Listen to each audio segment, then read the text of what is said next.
Well folks, welcome back to the workshop. Today we've got a different one for you today, one we don't actually see too often. A Metabo Impact driver. This must be one of the newer ones. The SSD 18LTX 200BL. Metabo model numbers always were a bit of a mouthful, to be honest. What is she? Get these on so little, I always forget what the year is. Oh yeah, there it is. 2018, 7 years old, not doing too bad. Actually, isn't that bad looking a machine. Now, I've never actually used one of these or opened one up, so it'll be interesting to see what she's like on the inside. But she doesn't look too bad. She's doing alright for the age that she is. Now this, totally unrelated, brand new Metabo battery, look. This doesn't belong to this man. I'll let you discuss that in the comment section. What's the story on this? I'll give us a wee test and see what she's like.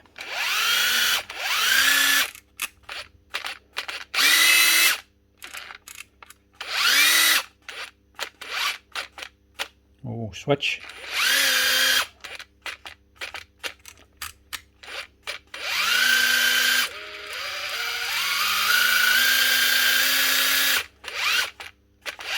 Right.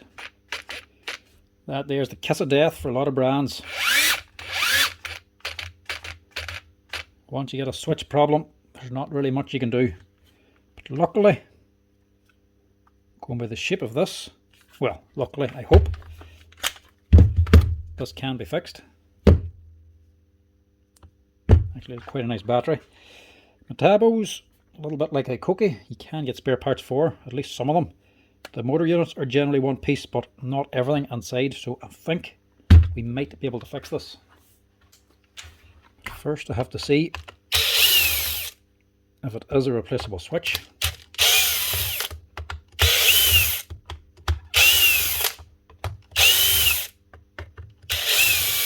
This actually looks familiar, you see.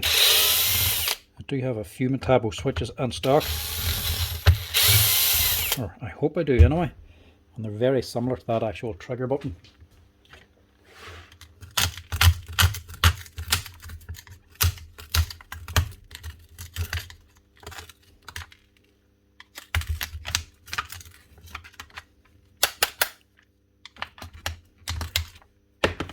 This thing's clearly been used anyway. Full of cement.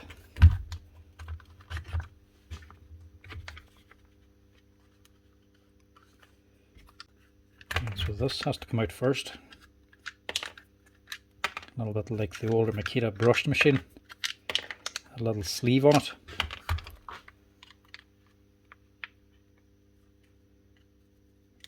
Yeah. Awkward but not impossible. There's a C-clip on here, look.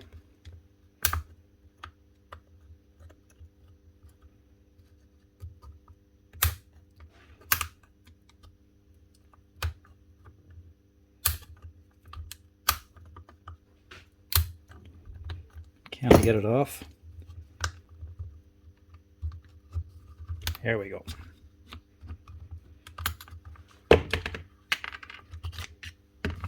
That's better. Doesn't look as impressive a gearbox with that removed. A little bit skinnier than you'd think. There we go. The inside of the Metabo. Controller, battery retainer, switch, brushless motor. Same as most. Controller probably too expensive to replace. But the switch, that looks very similar. This is all my Metabo spare parts. Switches, so they always have this sort of same shape. There's an older one from an older, I think it's a NiCad drill. Hammers, brushes, there we go. Does that not look similar?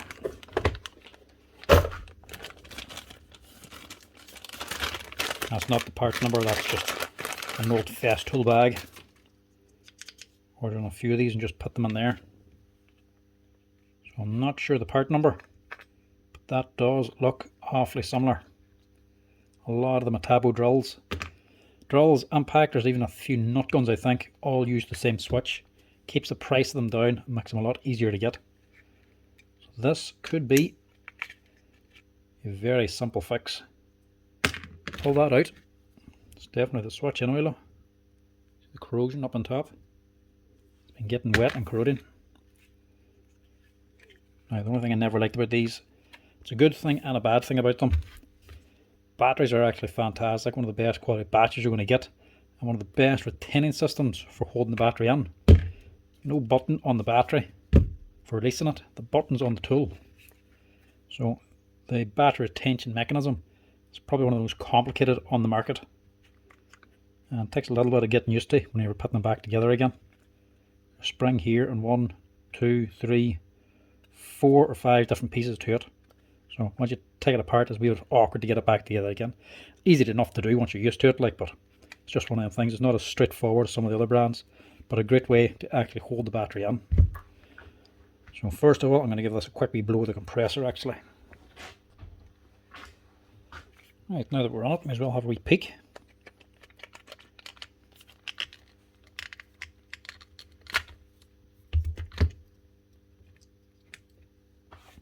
Tight little motor anyway. There's been seen plenty of use anyway. A little bit of rust on the rotor there. That blue oil seal is a good sign. An NMB bearing. That's what you like to see on a Metabo. Not sure of the size, mind you. Don't think it's a 605, could be a wee bit smaller than that. Nice wee rotor. Compact, but then it's only on a wee impactor.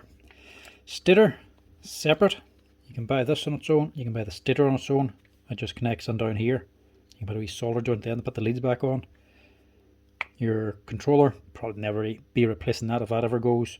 But you can buy the speed control, this little adjustment wheel and all the bits for the battery retainer, plus all the other wee bits. The main downside of this here, the best upside is the fact that you can change the switch, the main thing that goes.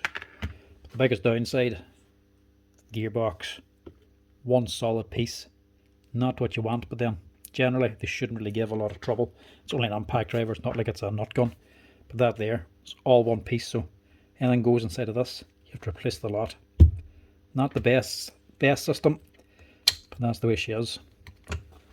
Right, quickly get her back together again and get her up and running, or at least we hope. There's no actual guarantee that it is definitely the switch, but it is looking like it. Drop that in. Make sure your wires are down.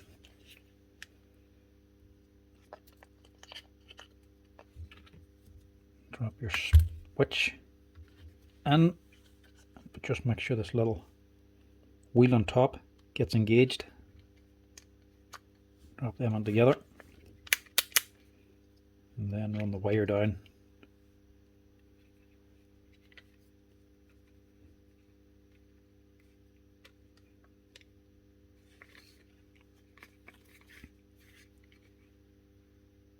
Which is a little bit finicky. There we go. So there's another wee connector up in here. Not sure what that one's for. Obviously the same controller must be using other machines.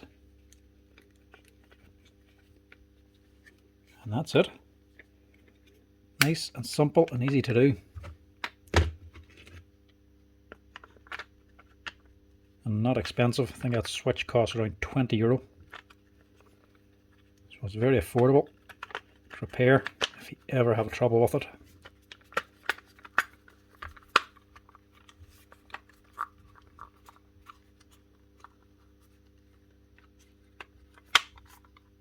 Just take your time with that battery retainer. Just make sure it's all in there.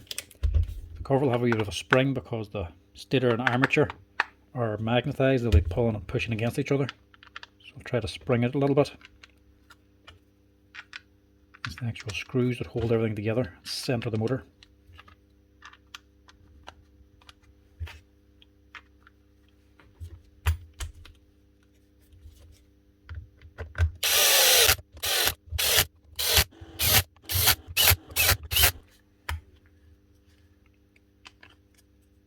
Need the wee cover back on. Little clip on top. That should be this yoke sorted.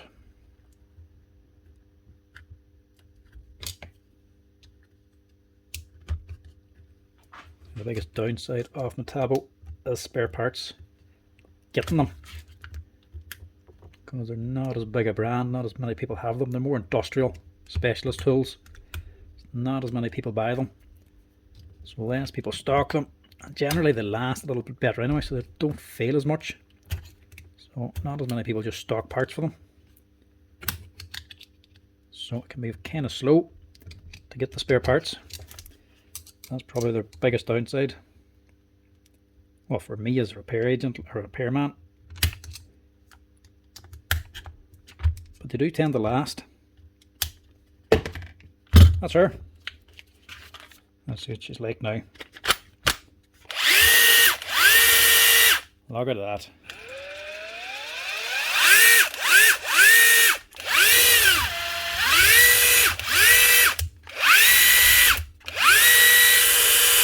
Nice sounding machine actually. Loads of power of that.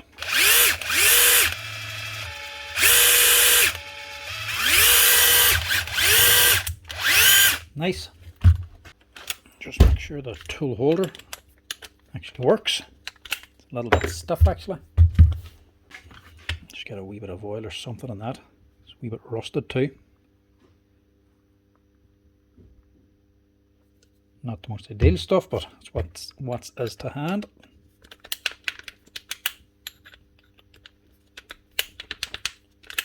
Much better.